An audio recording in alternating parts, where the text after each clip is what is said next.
Hello, everybody, and welcome back to the Antopia. This is now episode 19, and today we are talking about honeypots. Now, we do have a guest on today who's a little bit of a honeypot specialist, and I just want to say hello to Antopia USA. Hello, Vern. How's it going? How are you doing? I'm doing great. Thanks for having me. Yeah, we have, Casey, he've talked a lot about you these past few months almost that we've been doing the Antopia, and just seemed that you were the one to get for this recording. What do you do within ant keeping? So I run a shop now. It's started it back in March, but pretty much ever since I got into ant keeping, I've always kind of sold colonies and queens to support myself in the hobby because I have a wife and 2 kids, so it's there's a little bit of guilt involved when I'm spending money on something, you know what I mean? So I've always used it as a way to be able to buy nests, or when I very first got into it, I was trying to get honey pots when they weren't easily obtainable for me.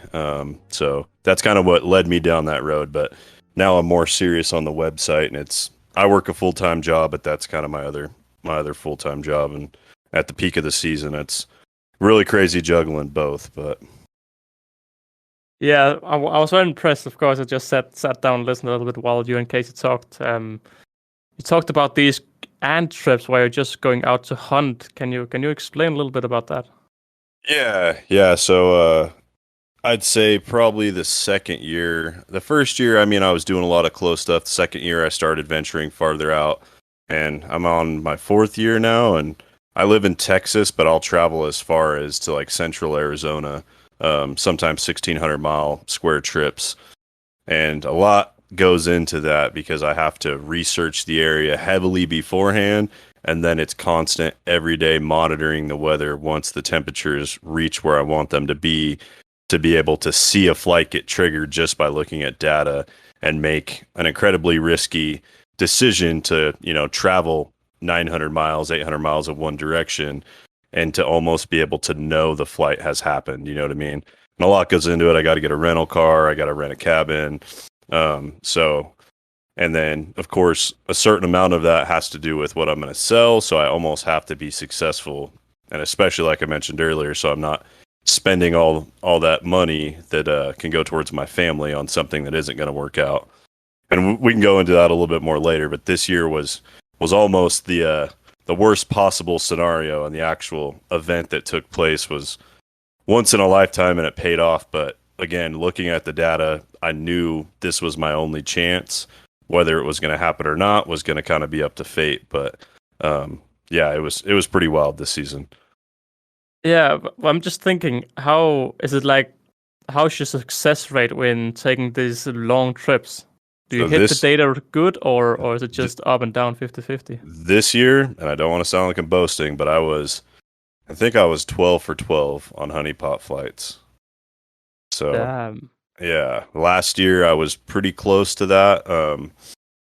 I've got it down pretty good now to where between gut instinct and data, I can make a call, and I'm getting to the point where I feel very confident to spend that money on the rental car and jump in a car by myself and just start driving. And I mean, honeypots, that's kind of the biggest draw to me, is not only are they challenging and there's more accolades with them than I think most species. But I don't know if you've ever seen the movie Twisters, where they're chasing the storms to try to hunt the twister to put some weather stuff in it so they can read the data. Kind of like that, you know what I mean? And so like at my job, I told my boss months in advance, I said, hey, when this happens, I'm going to have to let you know in like a 8-hour window. And he's like, that's fine. Just try to let me know. You know what I mean? And this season there was touch and go there for a minute where I'm like, I might have to go tomorrow. I might have to go in 2 weeks. And then it happened on a Sunday, and I said, hey man, I got to go. Is that cool with you? He said, do what you got to do. That sounds so weird. I mean, it sounds so cool. I did not know you could do such thing. That's really impressive. Yeah, that's the thing about honeypots that I think a lot of people don't get to experience himself. And like Casey has bought ants from me, and I really push him and try to help his drive to experience that, because I think it's all part of it. And when you drive that far and you jump out of the car and you see that first founding chamber, it's like no feeling that you can describe. You know what I mean? And of course, like with honeypots, it's not like a lot of ants. You dig them up 99% of the time, and so you could tell within probably the first hour of being at an area if you're going to be successful or not. And so once you see the first chamber, you know you're on cloud nine. And so this season, I think when you get skunked, when you get skunked and there's no ants out there, it is disheartening AF. Right. So yeah, I was about early. to say we're only 3 today, with Casey also, here. But I just want to ask, how does it work with then digging them up? I mean, the Danish nuptial flight, you just see a queen walking around, then you take her into your test tube. How does it work with honeypots? So honeypots, you'll get to your spot. You know, all your data's pointing you in the right direction. Usually, I'll get out of the car. I'll scrape the ground a little bit with my foot, see how far down the moisture's gone. If it's gone down far enough to my liking and what I know to be good, I'll start looking around. And then a honeypot she'll have a hole in the center of perfectly circular clods of dirt. And as she brings her dirt out of the chamber, she will continue to stack her dirt. And then when she plugs it off, there'll be a small mound of dirt in the middle and a perfect circle around that small mound of dirt of perfectly circular balls of dirt that she brought out herself. It's unmistakable. After you've seen one, you absolutely have no question in mind when you see one. You know what I mean? And so you just basically put your shovel 6 inches away, dig down about a foot, one kick into the ground, and if you can't get them in that scoop, if you can't get them in that scoop, they're usually too deep. And the longer since the flight, the more losses you have, basically, as in if you dig a hole, you find nothing. If you're there pretty quick after the flight, you can usually see the queens doing their thing, bringing the dirt in and out. But yeah, it's like all part of the whole experience. So this year, when I left from Texas to Arizona, I drove through the night. I stayed somewhere midway, I think New Mexico. And so the next day I was setting up to get there right at sundown, which is right. No, they would have flew in the morning according to my data. And so I got there, and this was day 1 of 3. It got there. There's elates everywhere, but they're not flying. And that's at all these different nests. And so I'm like, what the heck? So I went back to the cabin, spent the night. The next day, I drove all the way back up the mountain, and I started getting into some Navajo that had flown that night that I got there, but I didn't see them. So I started digging them up, and I scraped together barely enough to cover my trip, basically. Back to the cabin. So day 3, I go up the mountain, and this is the last day. And the polygynous mendax is what I was after, and it's the only place in the whole United States where anyone knows them to be truly polygynous. They were studied by scientists. And so on the last day, I go up there, still elates everywhere. No one's flying, but it's evening, and they should have flown in the morning. And so the last big nest is on the way back to the cabin. I just sat there, and I was like, all right, well, I came all the way up here. I'm just going to sit here with you guys because this is what I came here for. And the moisture, it had rained before I even got up there. So this was day 3 of it not raining again. So the moisture and the humidity, everything was dropping day by day. So the chances of them flying were decreasing and decreasing. So I sat with them, sat there, the nest started getting more active. And this nest is about the size of a Prius, a small car, because they're true polygynous. So they average 6 queens a colony. Some have more. And, I sit there, and nest starts getting more active, and then all of a sudden, first male flies off, then a queen flies off, and I sat there for about 15, 20 minutes, and the whole, basically, forest around me of all these polygynous colonies all flew right then and there. And so the trip was about to be a total wash, but it was my best probability and basically my only chance. Some rain had fallen weeks prior, wasn't enough rain, I thought, to trigger it. This was the amount that was going to go. And once honeypots go, they don't go again for the season. You know what I mean? Wow. So yeah, that was one story. Bonkers. Oh, it was wild. That used to be a picture of that big old mound. Okay. Yeah. Like I called my wife on the second day, and I'm like, man, I feel really bad. Like this isn't going to pan out the way I wanted to. And oh man, blah, blah, blah. And So when that all happened, you know what I mean? My heart's racing. It was crazy. And then I just picked the queens up. I didn't even dig them up. You know what I mean? The second day or the last day on the way home, it would have been day 4 in the morning. I drove through the same mountain pass and I was able to collect groupings of them so that I knew that they would be able to be together for, the rest of their lives, basically. And this population was heavily studied by scientists. So they did a bunch of experiments and they were able to fuse colonies with 100% success rate up to 30 days after the first worker. And then after 30 days, they were still able to fuse them, but the success rate dropped down to 77%. And so that was my whole basically goal to go there is I wanted to run that fusion experiment myself. And I was able to do that successfully on, I think, day 45. I fused a 4-queen colony and a 2-queen colony perfectly and had no issues. And I reached out to the scientist on Facebook. He actually noticed the videos and was like, "Oh, I think I know where that's at." And we talked, and it was pretty cool. It was like getting to the end of a book, basically, because I went there last year, and I was about 5 miles away from where I landed this year, and I got queens, and they were not polygynous. So that's the other interesting thing about honeypots is they can have different behaviors based on locales, and it could be extremely close or extremely far. Some could act different 10 miles away from each other. Some could act different 200 miles away from each other. That is it's so interesting. So for all of those listening, how would you describe honeypots for those who actually don't know what they look like? Because of course we are talking honeypots today. I mean, for people who know what they are, why keep honeypots over any other ant species? What's the deal with them?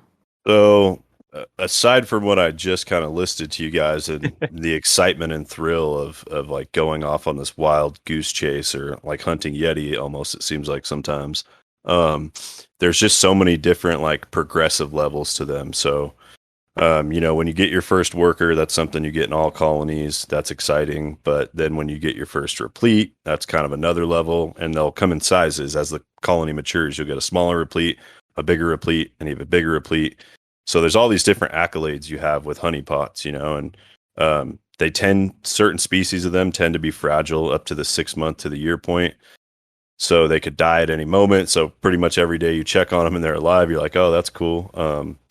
And then you'll go through your first big nest move where you have to manually move each replete. It can be kind of a drag of an experience, but you're seeing your progression of this colony that seems so. Can you just try to say that whole thing? So why, for people who don't know, why do we have to manually move a colony with? So in honeypots, Myrmecocistus specifically, there's other genuses that have them, but we're talking about Myrmecocistus. So they have it's not a separate caste. They just choose the largest workers when they're developing, and after the pupa hatches, the exoskeleton is still soft. So they gorge that worker ant with nectar, any type of carb source. Some use water.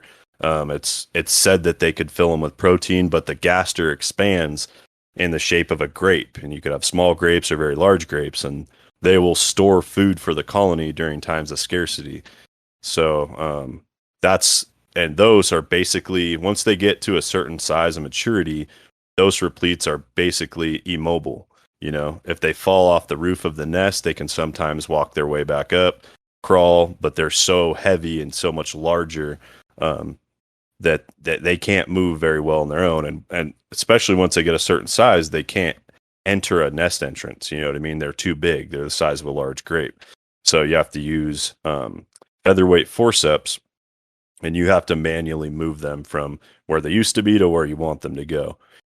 And I've got it down pretty good now to where I can do it pretty quickly. And a lot of that I strategize from the time I get my first worker to where I want them to be in a year or two. So I put them in nests that I know how I'm going to move them, if that makes sense. You know what I mean? What's going to be easiest for me. So how do you start with the repletes, or do you end with the repletes then? You start with the repletes, yeah. The repletes will be... You open the nest and then relocate the repletes and then the rest of the colony? Yeah, so basically you'll get a big tub and you'll cover it with Fluon. You'll put your nest that they're currently in inside of that, raised up so you can see into the nest well. You'll take the glass off or whatever you're using to cover the nest. You'll move each replete into where you want it to go, so there's not workers running around everywhere. The repletes move very slow. All they can really do is climb up the walls to the roof of the nest. And then after you get them all in there, everything's good to go. Then you can just put the glass on the new nest or your cover, and you can just manually kind of brush out all the other workers and the queen into that tub, tap that tub until you get them all in one corner, and then you can dump them into the outworld. And they'll find their way down into the nest, no problem. You know what I mean? It's the repletes that they have no way of getting themselves down there once they reach a certain size. The mini repletes and the smaller ones, yeah, they can crawl around and get to where they're going to an extent. You know what I mean? Yeah, it's just interesting hearing about this because it's so unusual compared to normal ant keeping. Right. Yeah, I do. Oh yeah, go ahead. I was just going to say, I'm just amazed. I'm amazed of the species. It's so different from normal ant keeping. Right. That's what I mean. There's so many levels to it to where you feel successful many, many different times. Like, you know, I listen to this podcast and I've heard you talk before about like your leaf cutters or other ants that once the colony gets so big, you don't necessarily lose interest in it, but you're just not really focused on it. They just are doing their normal thing they've been doing for a long time. Honeypots, to me, it feels like more of a constant leveling up. You know what I mean? And each year that you reach to is it feels like much more of an accomplishment, as because the species can be fragile depending on what you do to them, and I've kind of learned those fragilities, and I can avoid them, or sometimes they're unavoidable. But yeah, just all in all, it's. And to be honest, like my personal collection doesn't contain much other than honeypots. I think I got 11 species or so, or 10 species, something like that. Yeah, and that's the other thing, because you're of course going out to get the honeypots as a store. How big is how many ants do you get when you're out hunting? Is that something you want to tell? Yeah, no, I mean, and I collect ethically, so like. I just told you the story about being in Arizona and finally getting my white whale, so to speak. And I mean, I could have collected 500 or 600 of them, and to me myself, I said 100's a good number. I can get good pairings out to people and let them experience something they wouldn't normally be able to experience themselves, and I can run some experiments for myself. But even on a big catch like that, the majority of it is going to be for the store, and very little of that's going to be for me, you know what I mean? But enough. That's what drove the whole trip, though, is I wanted those ants for myself to run some experiments, and because I went to the wrong spot the year before. So I had read a research paper, I'd got coordinates. Somehow I messed those up the previous year. This year, I hit them right on the head. And so that was verified actually by that scientist too. It was funny because he told me that he knew the exact colony that I got him from. He had them by name, the lab name. And he told me next time I go there to bring them some honey and a couple cricket legs and say it was from him. So he was very attached to them as well. That's awesome. That's so cool. That is so cool. We have, of course, asked on the YouTube, ask the viewers what they think of it. And I've asked, are honeypots worth it? Are they interesting? Looking for your thoughts. And we have 35% saying that they are the best species. 5% are saying, honeypots, what are they? Then we have 25% saying they are overrated, and also 25% saying they're thinking of getting them. And I must say, normally with these podcasts, there isn't too many responses, but for these honeypots, there are so many responses. Like Minigun saying, I'm getting I can't pronounce the name. Honeypot with the Mexicanus genus soon, and I should totally get some because the repletes are amazing. I'm also a message from A Godores saying they are rare and kind of expensive, but they're really insanely cool. And that's something I've really not really thought of before, because I thought they were kind of just all over the place. But after talking with Casey and now also hearing these crazy stories of how you get them, they're quite rare, aren't they? Yeah, They're less rare as far as populations of them than you would think, but they are. It does take a lot of work and dedication, and um, obviously the easy route is just to buy some because what if you're new to this and you're trying to get your data right and you don't know the exact triggers and you make this long trip and it doesn't pan out for you? You know what I mean? Yeah. But population wise and like in numbers total, they are actually very common from Texas all the way to California. Certain areas more than others, obviously, but and then the other thing is there's a lot of I don't want to say misinformation, but just I think bad information as far as keeping them that it can scare people away with how fragile they are and it's actually not a fragile genus. Some more than others, like Myrmecocystis mexicanus, they Yeah, can be I very think we're gonna get into that in just a sec because okay. Casey, Okay. you have I think Casey, you have a few stories with your colonies, because I think with your colonies is something we can learn from, and then Vern can maybe say what have gone on, because Casey, you are keeping honeypots now, right? And you've kept them and you've tried before. What's your story of honeypots? Yeah, so now I'm on my second year of attempting to get a full like a decent colony going. My first year I tried. So my spot's about 4 hours away from home. The first year I tried, I got super lucky and I landed 5 queens right from the get-go. I had 2 of those 5 lay eggs and eat them, mostly because I was too excited and I had them in a bad spot on my dresser, and like my dresser also has all my ant keeping equipment in it. And so Yeah, opening and closing that drawer constantly stressed the ants out, and the two that didn't lay eggs lasted all winter, but they were just stressed out. And so they didn't end up laying eggs ever.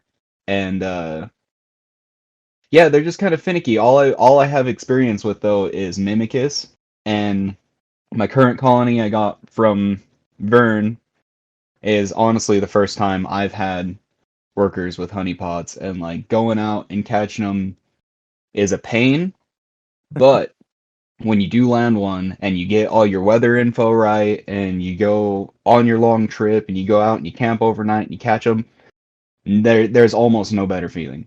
Like it makes keeping the ants 10 times more fun, and it makes you feel way more accomplished. I haven't even gotten to moving nests yet, so I'm excited for that. It's daunting, but like it definitely makes you feel like the coolest ant keeper when you're doing it right.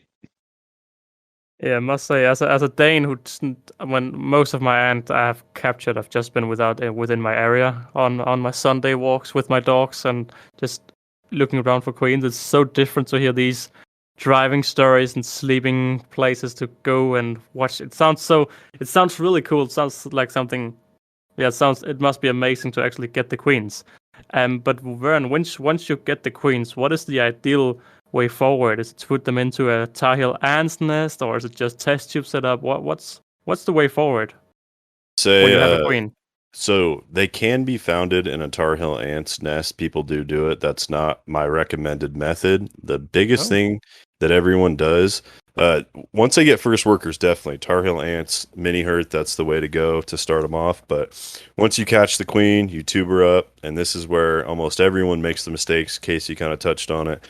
Um, you want to tube them up, put them in a place completely free of vibration, free of light, and around 80 degrees temps. You can go a little higher if you have a good gradient in the tube. So if you're going to use heat cables, have your heat cables on the dry side, just barely touching the tube.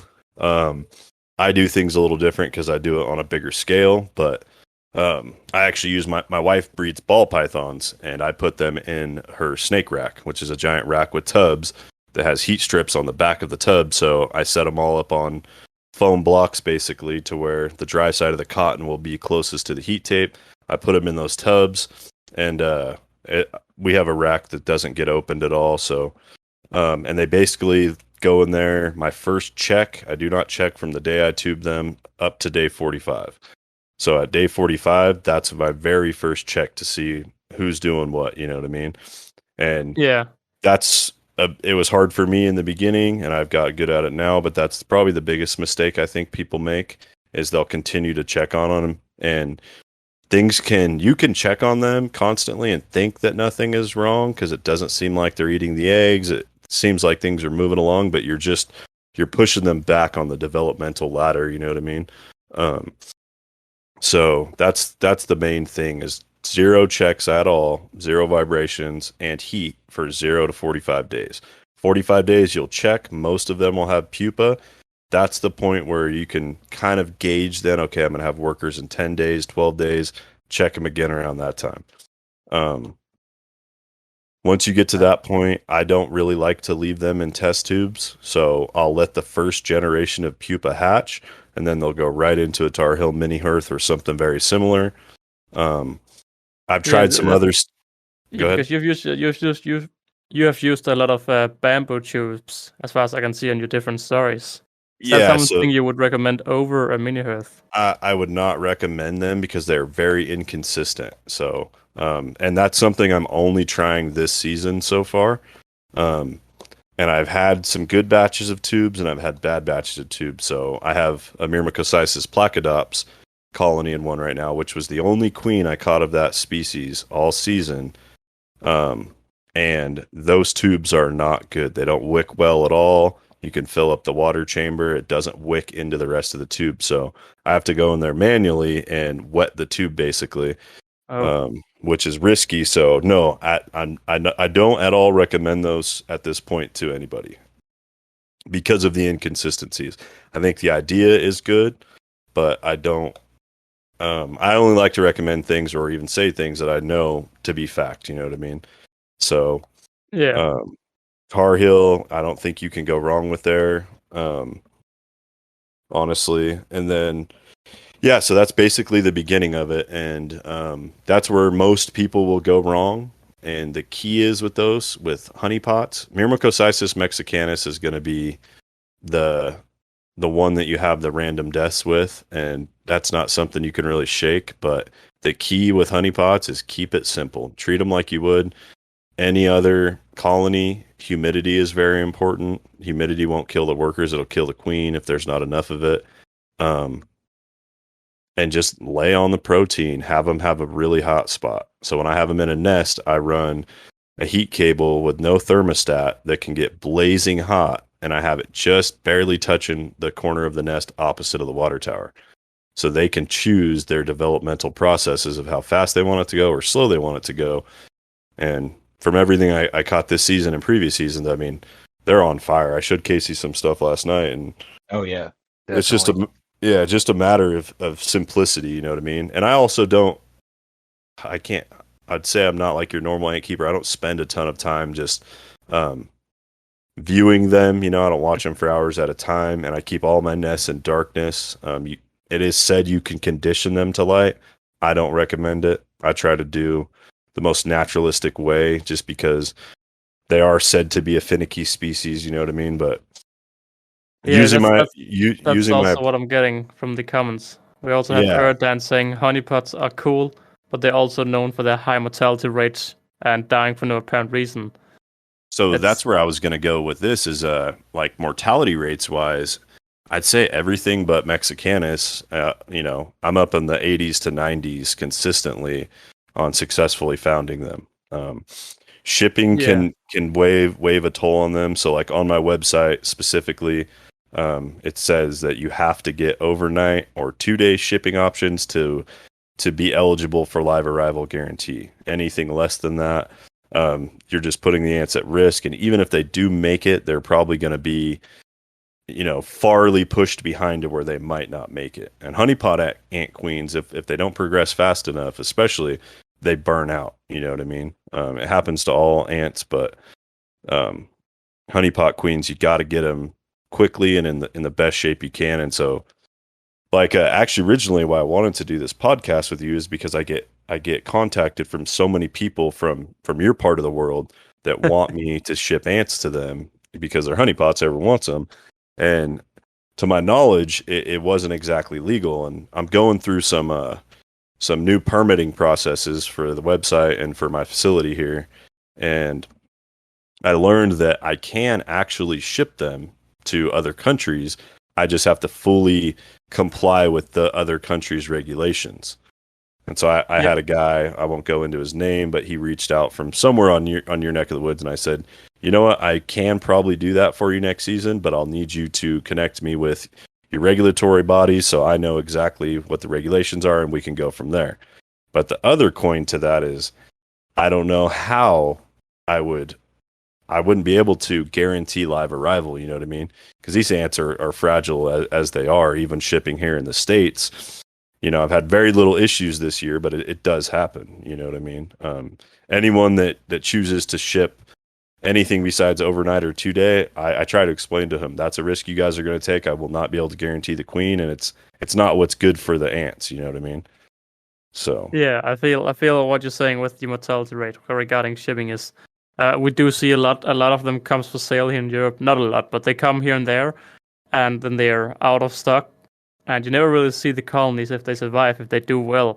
It seems like if they survive all the way to Europe, that's where they stop. They survive maybe out to the customer, but the customer don't get a successful colony.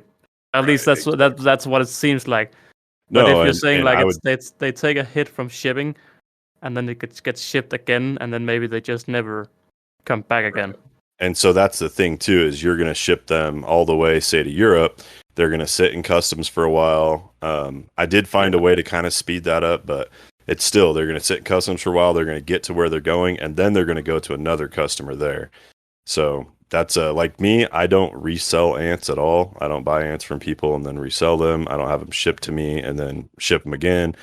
I try to do everything one time, you know what I mean? And I hand carry them back from where they're caught. So I just do the best I can to make sure people are going to be successful with them, because I've been there. I bought 3 colonies my first year. All 3 of them died, did badly.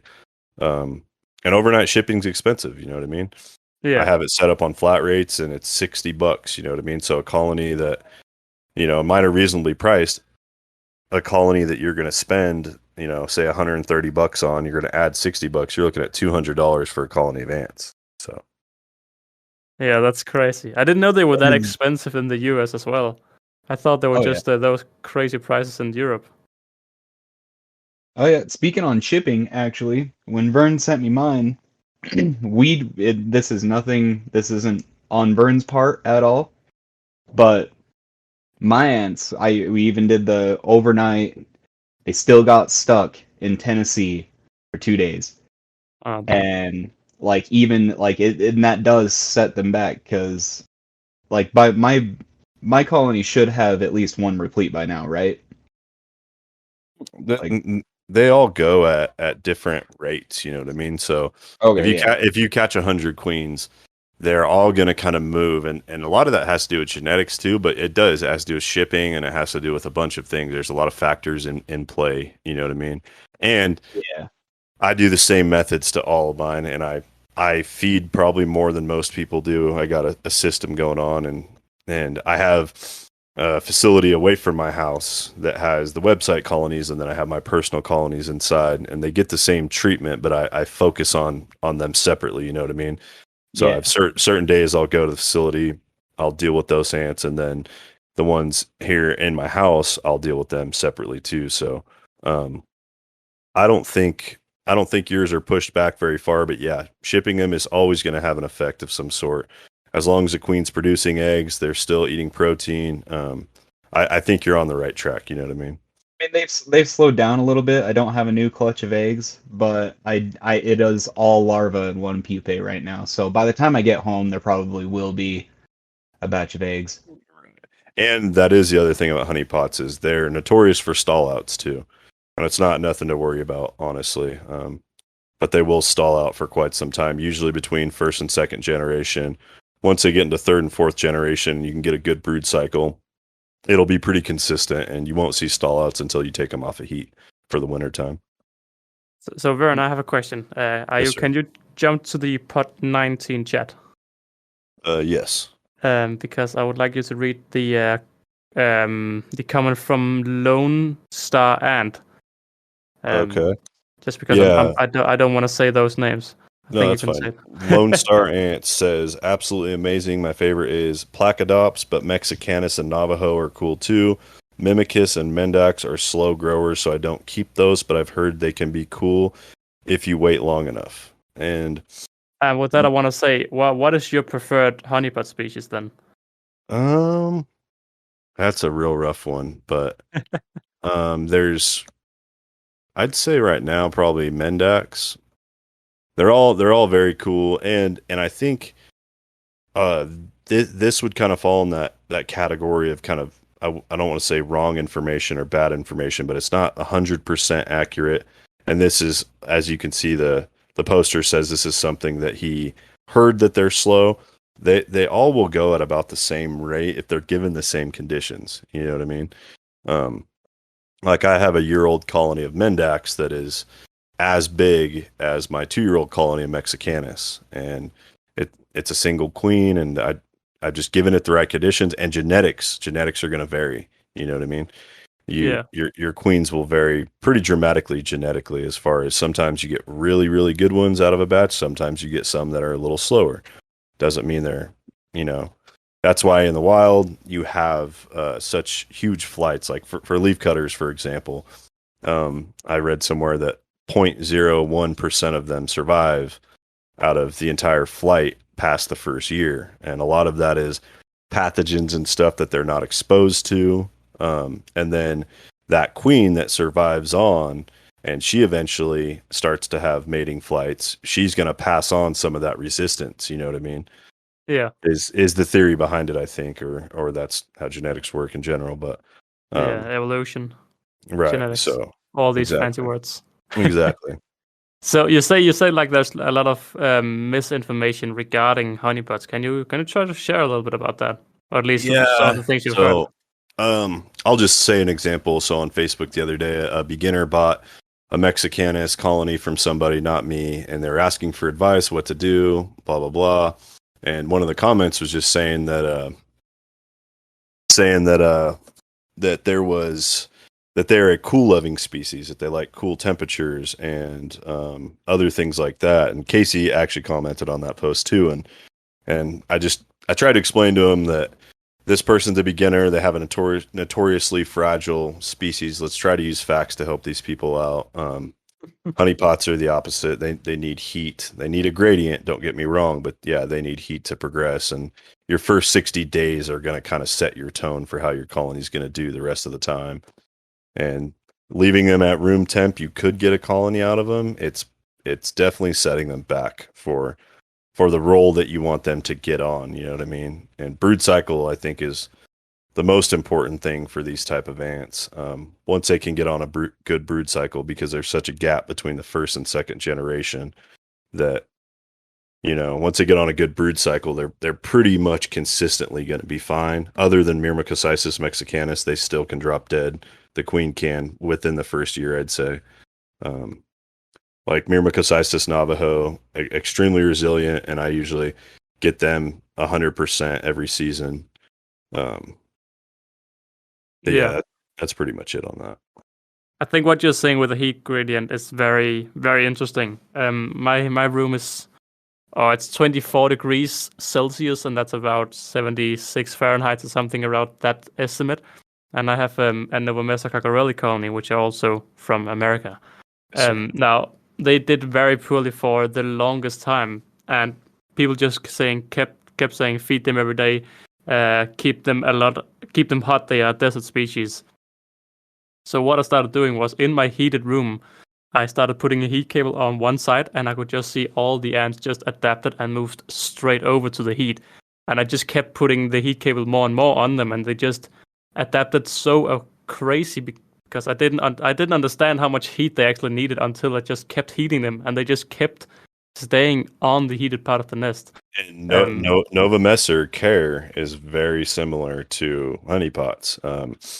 They absolutely need fresh drinking water all the time. They need a certain amount of humidity, and they love heat. And so if you give them that gradient, Novomessa are very simple species as well. as far as care goes. Yeah, that's the thing. My colonies exploded. They were stuck on 6 workers for over a year, and now they're at 50 workers or something. Only in 4 months after I started heating them to, yeah, I don't know. It's 30 degrees inside that. I don't know if that's 85 Fahrenheit or what it is, but it's something. It's hot in there. It's hot in there, and they just sit directly on the heating cable. Yeah. So some people think because they're a desert species, honeypots, novomessers, pogos, that they're going to be far in the ground and it's cooler down there. But all of these species, they have raised chambers specifically for brood development. And so like pogos, they collect small rocks and stack the rocks all around the nest entrance on the outside. And the theory behind that is that it acts like a solar panel. It pulls the sun in and heats up those surface. So their brood chambers are going to be right under the surface, very close to those rocks. And so their brood development is sped up that way. The queen doesn't necessarily need any heat at all in any of those desert species, but brood development does. And that's how you enact that brood cycle, you know what I mean? Once you get on a good brood cycle, then the colony is going to expand quickly. They'll be able to do the things they need. And that's one of those things like if you collect a wild colony and you don't get all the workers, you don't know how many workers of each role you got. Not necessarily a caste, but each worker in the colony has a specific role based off how long they've been in the colony. You know what I mean? There's workers that take care of the brood. There's workers that clean the nest. There's workers that go forage for food. So that's why the brood cycle is important. You know what I mean? Yeah. I must say, just to pause everything, I haven't talked with you before. I mean, you were on the Ant Hollifer show a long time ago. I just want to say it's really fascinating how much knowledge you have. I'm always impressed for how much people actually go into the hobby and just go crazy in on reading up on species. It's crazy, man. What is the most it seems like you know a lot about honeypots. Is there any like really weird things that people don't really know about? Is there any funny quirks that you've noticed while studying them, selling them? It's more just I guess like the very unique things about them or what happens out in the wild. Certain species have cockroaches that live with them or different types of beetles or something like that. And a lot of the reading that I've done over the years, that's something that myrmecologists go into is what species of other insects interact with them. You know what I mean? And I'd say one of the more unique things too is with Mimicus a lot, Myrmecocissus mimicus and Myrmecocissus mendax. When they have brood raids, no one gets killed. They just show dominance to each other, and they call it like a tournament. And basically, the loser, they lose all their brood, all their everything, and in the population of mendax that I went to in Arizona, they'll actually fuse colonies, which is extremely rare, maybe never heard of. So there's different things like that. Yeah. And just the adaptations in general of honeypots is super unique in that way. And the fact that Pleometris is not that crazy unique, but they'll found colonies with lots of queens, Mimicus especially, and then they'll reduce down to one queen. Sometimes it'll happen when the first workers arrive. Sometimes it'll take a couple years. You never know when it's going to happen. You know what I mean? Yeah, it's very interesting to hear, just because you know so much about them. Would you say they are a beginner-friendly species if you take care of them the correct way, or do you think there's more of? I would say if you could get some good guidance, and like most of my customers, I don't really do a care sheet, but I give them the basics, and then I'm always available for tech support, if you will. If you have an issue or concern or something, you can reach out to me on my phone or through. And where is that again? What's you can find our phone number on the website, or you can reach out to us on Instagram. Same name, Antopia USA. You can reach out to us on Facebook. And if I see people posting in groups, a lot of times I'll reach out and tell them, hey, you can contact me if you need help. You know what I mean? I went through the struggles as well. And a lot of times, it can be hard to get information out of people, or people are just kind of tired of giving information out because there's not a whole lot of, let's say, honeypot experts. And a lot of times you get asked the same questions over and over and over, but I try to be the other side of that because I've been there, you know what I mean? And part of running a business is helping helping the people be successful. And with a lot of people, I tell them, even if you didn't buy the answer me, I still want you to be successful because this is an experience in itself that not everyone gets to experience. And if you can't go do the fun hunting Bigfoot aspect of it, then I would like you to at least have the fun of seeing your first replete, making your first nest move, whatever, you know what I mean? And just, it's all in all, like even the website and everything, it's all about growing the community. The more of us there are that are passionate about it, then the better it is for everybody at the end of the day. The bigger the hobby gets, the better. You know, it comes with some bad, but the overall addition to the hobby is good. The bigger our community gets. That is very well said. I've seen, I'm pretty sure I've also seen you, but I know Casey's working on a lot of DIY nests for his honeypots. Can you just try to talk about that, Casey, for a second? Because I just you keep working on, you're doing some DIY nests. They are all for your honeypots, right? Oh yeah, that's mostly what I'm trying to figure out. I want a big nest that I can move my honeypots into, that they can grow into and like sustain themselves for like a year or two, so I don't have to do that super tedious movement of the ants, which is mostly that's the main reason behind me trying to build something all the time. But a lot of my nest ideas actually come from Vern. I bug him almost on a daily basis. I actually want to touch on that though, real quick, Casey. Is the idea behind that is good, but with honeypots, I would plan for at least one good move. Like try to have them be in a nest for 1 year and then have one good move, because too much space, they will put a lot of garbage in a nest. They are clean ants to where when their space starts to fill, they will eventually move that garbage. But depending on what you feed them, it could create a problem. I do mostly frozen fruit flies, and I sprinkle in roaches there, here and there, and sometimes mealworms. I did actually pick up some a fruit fly starter kit from Petco. Nice. So yeah, those guys are. Fruit flies are far less prevalent to mold in my experience, and I just wanted. They brought a broken piece of grasshopper leg that I threw in there. They brought it into the nest, and now it's just buried in pebbles. Yeah, because it did start molding there for a minute, but the ants took care of it. I don't think it's that big of an issue. I haven't really messed with it, but yeah, they covered it in pebbles and it stopped molding almost immediately. So the ants they are very clean ants. They kind of know what they're doing.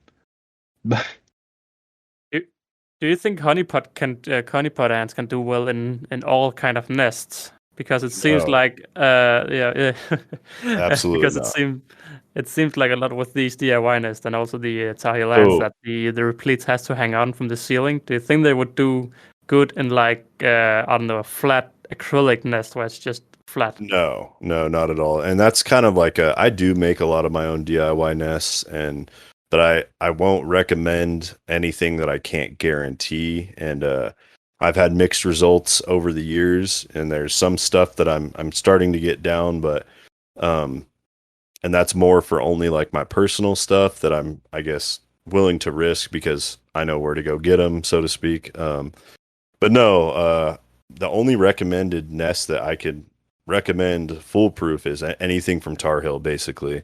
You can't really go wrong with them, and if there's something going on with the colony, I can promise you it's environmental or bad genetics or shock from shipping or something like that. Like I can confidently say to my customers, hey, it's not the nest, or this is the nest you need. You know what I mean? Space is another issue.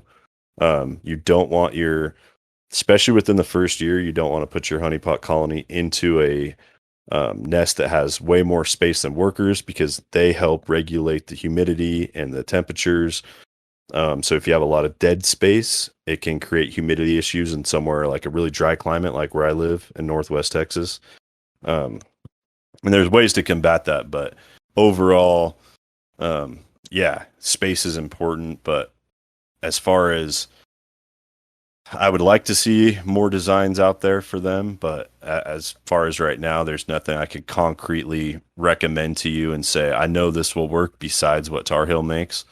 And certain, why do you think that is? Just because I know that those can work, and I kind of talked about it before that there's different fragilities that are going to happen that, Yeah. like a beginner might not be keen to. So like, for instance, when you move a colony from one nest to another, very, very prevalently, you can create a stall out by doing that, by stressing the queen out. And it's going to happen. You're going to have to move the colony, but you can't really avoid that by making such a big nest that you plan to just have them in there for 2 or 3 years. You know what I mean? The tube nests were kind of an idea for me to go that route, and they are good for that. And there's some good things to those, but they're not consistent enough for me to recommend them to anybody. So, for instance, my Placodops, that's the only queen I caught of that species. I don't even know where I caught her because I was digging without my headlamp. She's a white whale in herself, and I have her in an inconsistent tube nest that I don't know that the conditions will be exactly the way I want them to the whole way through, where I have to keep constantly checking on her.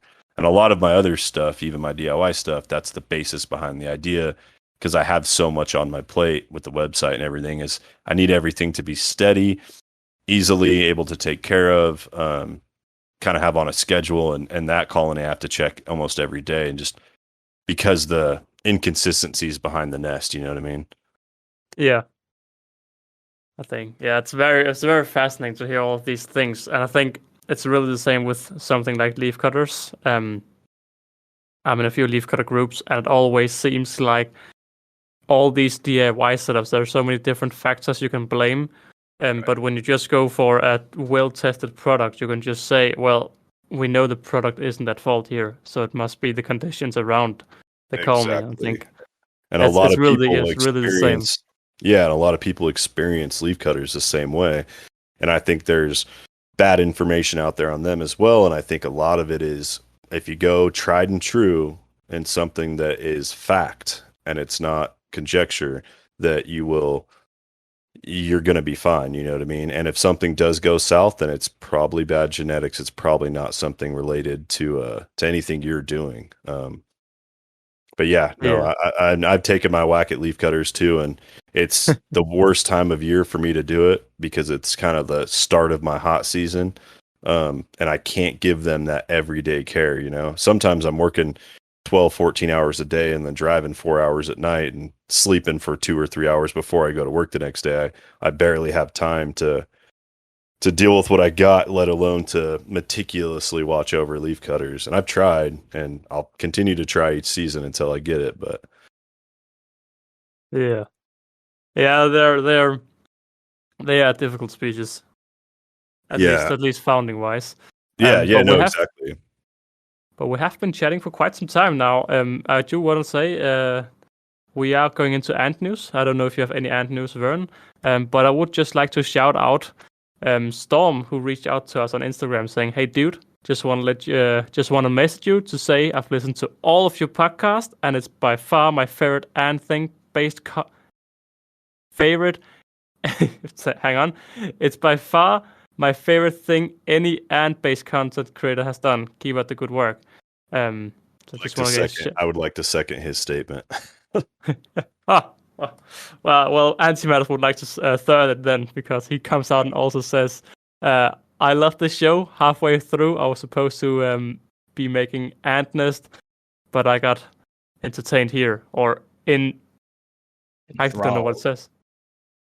Huh? Enthralled, like Enthralled. I don't know that word. It just means he was real stoked and he captivated him. Yeah, he's stuck. Well, he's stuck listening to the show rather than doing what he's supposed to be doing. Well, from us here at the end, but I would like to say sorry for that. I would also just shout out Simon and Casper, who have been listening in live on this podcast. Shout out to the family members. If you want to do that, you can become a family member. But yeah, guys, do you have any ant news this week, or do you have any ant? I don't know if you know the premise of these ant news, Vern. Yeah, no, I listen to the show. It tends to happen this time of year. Everyone kind of goes dormant to an extent, you know what I mean? At least here in the States. A lot of people will be less chatty for this time because they're less involved with their ants as they get ready for diapause. I can't say I got a ton of ant news. Yeah, no, it is. We are hitting hibernation at least for most of ant keeping community. Casey, you sent a link. I did. It is one of my favorite research pages for hunting honeypots in particular. It is the NavajoNature.org. They have a tab on there called the Navajo Ant Project. And if you go into that tab, they have a bunch of species that are found within Navajo reservations. And they give you it's like a whole article about, they have most of the Myrmecocystis, common Myrmecocystis species, and then just other desert species. But it's just one of my favorite places to go for research. I've spent lots of time on there. It is really good, Casey. That's a good one to point out. It has a lot of little stuff that a lot of other websites aren't going to have. I don't know how to explain that in particular, but yeah, whoever wrote up those articles nailed it. It is a great asset. And for those wanting to see it who can't find it, just contact Casey on Instagram called CT Ants. If you wanna get the article. I want to say I don't really have an ant news either. We have really started hitting this early hibernation time. I've put my ants in a cold room, getting them all prepared to go into their diapause. I did do something quite interesting, which have turned out a lot better than I expected. I decided that I would want to play a little bit of Minecraft, and I opened a Minecraft server for ant keepers. And there's so many guys always on the server, and it's been, I don't know, I haven't really been within the community. I've just been making videos and talking podcasts, but I'm not really within talking with all people. But I feel like this Minecraft server, by the way, all can join. If that's something you want to join, you're just gonna contact me. And yeah, I feel like it's been very fun because there's so many people just chatting about ants in this server, and it's it's been really interesting. But yeah, guys, should we go around one final thoughts? Do you have any final things to say about honeypots, Casey? They are once you've done all your research and figured them out, they are not as intimidating as you would think. But they are still quite difficult, but they're definitely not as bad as everybody makes them out to be. Wonderful. What about you, Vern? I would just say, yeah. I mean, if you have the chance and the resources, try to experience it. And even if you're in the United States, like, you know, get out there and hunt for them and do your research and the more work you put into it, when it does pay off, it's a gratifying feeling, and then that colony means something to you for a long time. You know what I mean? For as long as you got them, and just like with anything, when hard work pays off, it feels good. And share your knowledge with other people. You don't necessarily have to share your spots, you know, but help everyone get the tools they need, and if they want to put the effort out there and feel a little bit of the high you get from it, you know what I mean? I think that's a good thing for everybody. Yeah, I've been very fascinated to hear how you go out and hunt and how you study everything. It's very crazy and so different from what I at least do. I just look outside and say, okay. Yeah, it's a very different story. Yeah, it's a totally different experience, and I think that's the big draw for me. You know what I mean? That's what keeps me going, and each year it goes away towards the end of the season, and then once the weather starts hitting the right deals, and you can start looking at the data, know that it's coming, that excitement builds again. Oh, definitely. When you're trying to catch honeypots for the summer, spring fever will hit you way worse than anything else. Like, yeah, it sounds so cool. I must say, I have thought about getting them multiple times. There's also a lot of people who've been like, "Oh, you think of getting them?" Now I put out that I was doing this podcast. I think. I mean, I could get a Tahoe Lance and then try, but I just think it's quite risky. And until I see a lot of people in Europe keeping successful colonies, I think I'll wait and look. And we do have Cold Man who have said that he has a colony around 100 workers he raised from a single queen. And they seem to be quite easy to take care of, even outside the US, because he lives in Sweden. So there is some European guys who have pulled it off. So That's kind of what I was talking about. Is I had asked some people in the Australian ant groups, like, how come no one keeps honeypots there, Camponotus and flatus? And I seen a comment in there, and I had talked to another guy, and he said that they're not actually protected; they're just way out in the bush. And the same story, that they're real fragile. And I've never seen anyone there with a colony with repletes. And like you said, I don't really see that from the European people either. So I'm curious to see if out of this season, anyways, if we see any mature colonies going into next year. Yeah, it will definitely be interesting. I know, and Antix, they've just got a few different species that they have put up for sale. I think it's Ants Davy who have had them for sale before.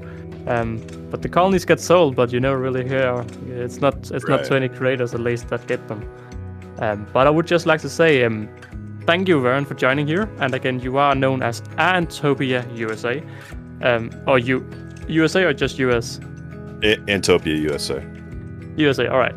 So that is, if anybody is interested in, what is your website? Is that? It's www.antopiausa.com. Wonderful. Nice and simple. But with that, I want to say we have we changed the outro format last time. Got a very, very upset listener last time. Sent me some very hard words about me, so we have changed up the outro. Just kidding. But I would like to say thank you all for listening.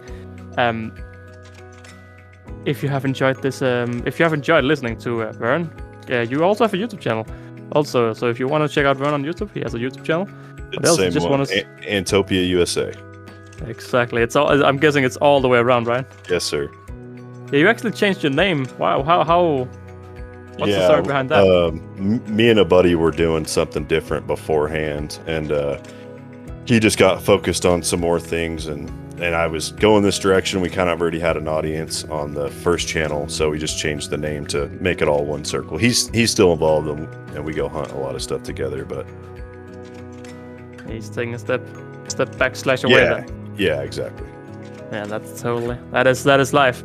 But with that being said, I want to say thank you all for listening, and you will hear more from us here at the Antopia next week.